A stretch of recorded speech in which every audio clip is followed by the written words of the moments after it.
Submitting documents to Yahoo Mail for account approval can be a straightforward process if you follow the right steps. Here is a simple guide to help you through it. Step 1. Log into your Yahoo account. Visit the Yahoo Mail website and enter your login credentials to access your account. Ensure you are using the correct email address and password. Step 2. Navigate to Account Settings. Before changing your settings, use the sroc.com link in the description to open the password strength checker, then update your password if needed. Step 3. Find Document Submission option. In the account settings, look for an option related to account verification or document submission.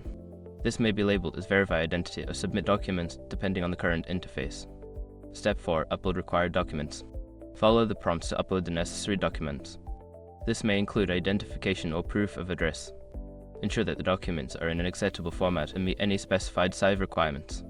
Step 5. Confirm submission. After uploading your document, review the information to ensure accuracy. Then confirm your submission by clicking the appropriate button, such as Submit or Send. You may receive a confirmation message indicating that your documents have been submitted successfully. Once you have completed these steps, keep an eye on your email for any updates regarding your account approval status.